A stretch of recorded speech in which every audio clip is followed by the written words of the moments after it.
Oui, ils ont démarré très précisément à 6 heures ce matin, heure de Paris, en direction des 6 zones maritimes autour de Taïwan, parfois à 20 km seulement des côtes taïwanaises, et qui empiètent donc sur leurs eaux territoriales. Manœuvre aérienne d'abord. Ces images que vous allez voir, c'était ce matin sur l'île chinoise de Pingtang, proche d'une des zones où se déroulent les manœuvres. On voit ces hélicoptères militaires qui partent en direction du détroit de Taïwan et puis ces projectiles non identifiés qui prennent la même direction. Des journalistes et des touristes sont sur place à ce moment-là et quelques minutes plus tard, ces mêmes hélicoptères sont clairement visibles depuis cette plage qui fait face au détroit de Taïwan.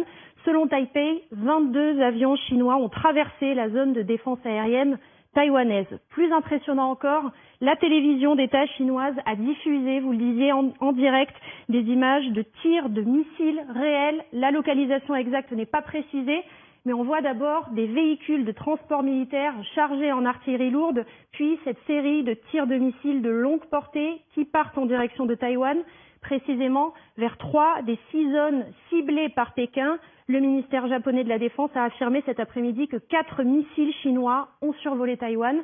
C'est du jamais vu. Et puis il affirme aussi que 5 autres missiles sont suspectés d'être tombés dans la zone économique exclusive japonaise, soit plus de 550 km après la zone de tir, alors que Nancy Pelosi vient d'atterrir au Japon pour la dernière étape de sa tournée asiatique. Nos équipes ont aussi repéré ces images amateurs du matériel militaire qui est transporté par train ou sur des routes commerciales chinoises très fréquentées en direction des côtes qui font face à Taïwan.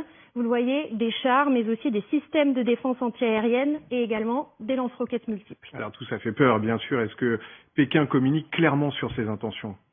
Oui, pour Pékin, ces exercices sont, je cite, une mesure nécessaire et légitime en réponse à la visite de Nancy Pelosi à Taïwan, qu'elle considère comme une agression contre sa souveraineté.